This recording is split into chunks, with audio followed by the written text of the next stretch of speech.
নমস্কার বন্ধুরা, আমি সুখী বাসাক আর আমার ইউটিউব চ্যানেলে আপনাদের সকলকে স্বাগত জানাই। আজকে আমি আপনাদের অনুষ্ঠান বাড়ির মতো পেঁপের প্লাস্টিক চাটনি তৈরি করে দেখাবো। তো প্রথম থেকে শেষ অবধি পুরো ভিডিওটা স্কিপ না করে দেখতে থাকুন, আশা করি ভালো লাগবে। আর এই পেঁপের চাটনিটা গরমের দিন কিন্তু খেতে ভীষণ ভালো লাগে, আর খেলে কিন্তু শরীরটাও ঠান্ডা থাকে। পেঁপের চাটনি তৈরি করতে কি কি নিয়েছি আপনাদের বলে দেব। এখানে নিয়েছি 1 বাটি চিনি, নিয়েছি কিশমিশ, কাজু বাদাম আর সামান্য নিয়েছি লবণ। আর এখানে নিয়েছি একটা বড় মাপের পেঁপে, পেঁপেটা আমাদের বাড়ি গেছে, মানে কিছুক্ষণ আগে পেড়ে আনলাম। আর এখানে নিয়েছি 2টো লেবু। দেখুন পেঁপেটা একদম টাটকা পেঁপে। এবার কেটে নেব পেঁপেটাকে। আর দেখুন পেঁপেটা কিন্তু একটু পুরো হয়ে এসেছে, আর পেঁপের মধ্যে কিন্তু অনেক বীজ আছে।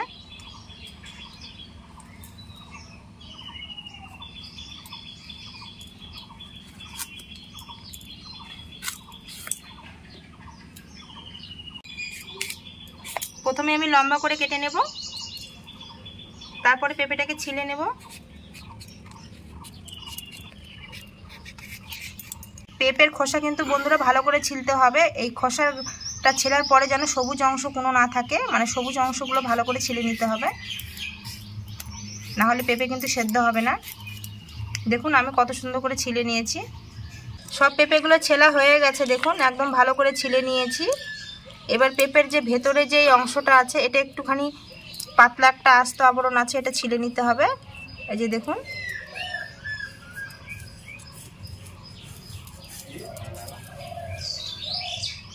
এবার পেঁপেগুলো পাতলা পাতলা করে আমি কেটে নেব প্লাস্টিক চাটনি করার জন্য, একদম পাতলা পাতলা।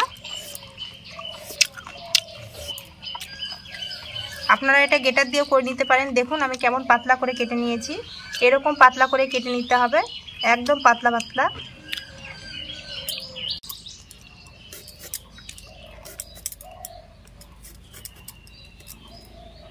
এই যে লেবু কেটে নিয়েছি। পেঁপেগুলো সব ভালো করে কেটে নিয়েছি, এবার ভালো করে ধুয়ে থালায় তুলে নেব।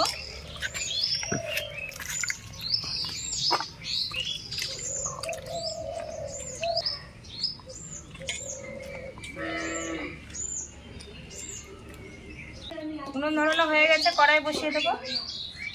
এবার কড়াইয়ের মধ্যে পরিমাণ মতো জল দিয়ে দেবো।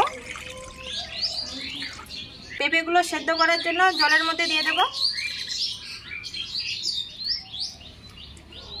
এবার ঢাকা দিয়ে 3 থেকে 4 মিনিট একটু সেদ্ধ করে নেব। 3 থেকে 4 মিনিট আমি সেদ্ধ করে নিয়েছি পেঁপেগুলো। আর দেখুন পেঁপেগুলো কিন্তু সেদ্ধ হয়ে গেছে। একটা আমি তুলে দেখাচ্ছি আপনাদের। এই যে দেখুন, মানে খুব একটা বেশি সেদ্ধ করা হবে না, না হলে কিন্তু ভেঙে যাবে। এবার কড়াই থেকে পেঁপেগুলো তুলে নেব একটা ছাঁকনির মধ্যে।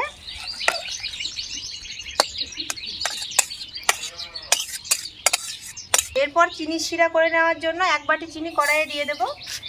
এবার এই বাটি মেপে 1.5 বাটি আমি জল দিয়ে দেব। এই যে 1.5 বাটি জল দিয়ে দিলাম। এবার একটা পাতলা শিরা তৈরি করে নেব। চিনিটা আমার প্রায় গলে এসেছে। এবার এর মধ্যে দিয়ে দেব সামান্য একটু দুধ। দুধটা দিলে চিনির মধ্যে যে নোংরাটা থাকবে সেটা কিন্তু কেটে যাবে। দুধটা দেওয়ার কারণে দেখুন বন্ধুরা, শিরা থেকে কিন্তু অনেকটা নোংরা ছেড়েছে। এই যে দেখুন, এই নোংরাগুলো তুলে নিতে হবে।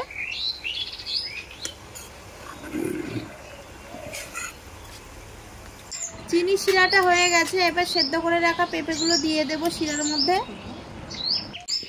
একটুখানি নাড়িয়ে দিতে হবে। এরপর দিয়ে দেব ধুয়ে রাখা কিশমিশ, তারপরে দিয়ে দেব ধুয়ে রাখা কাজু বাদাম।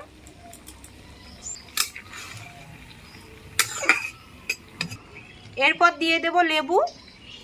আর লেবুটা আমি একটু বেশি পরিমাণে দেব, কারণ লেবুটা টকটক না হলে কিন্তু প্লাস্টিক চাটনিটা খেতে ভালো লাগবে না, একদম বেশি মিষ্টি হলে ভালো লাগে না। এখানে আমি 2টো লেবু নিয়েছি, 2টো লেবু দিয়ে দেব। সব লেবুগুলো আমার চিপে দেওয়া হয়ে গেছে। এবার খুন্তি দিয়ে একটুখানি নাড়িয়ে দেব। দেখুন বন্ধুরা, শিরাটা প্রায় অনেকটাই ঘন হয়ে এসেছে। আর 2 থেকে 3 মিনিট আমি একটু ভালো করে ফুটিয়ে নিলাম, তাহলে পেঁপের মধ্যে শিরাগুলো ঢুকে যাবে। এরপরে দিয়ে দেব সামান্য লবণ। লবণটা আমি আগে দিতে ভুলে গেছি, একটুখানি দিয়ে দিলাম। পেঁপের প্লাস্টিক চাটনিটা হয়ে গেছে, এবার একটা বাটিতে তুলে নেব।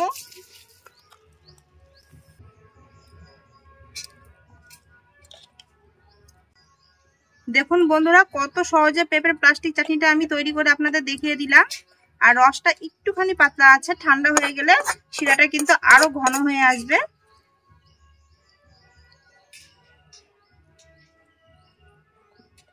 তো বন্ধুরা দেখলেন তো কত সহজে আমি পেঁপের প্লাস্টিক চাটনি তৈরি করে দেখালাম। আর চাটনিটা দেখুন কত সুন্দর হয়েছে।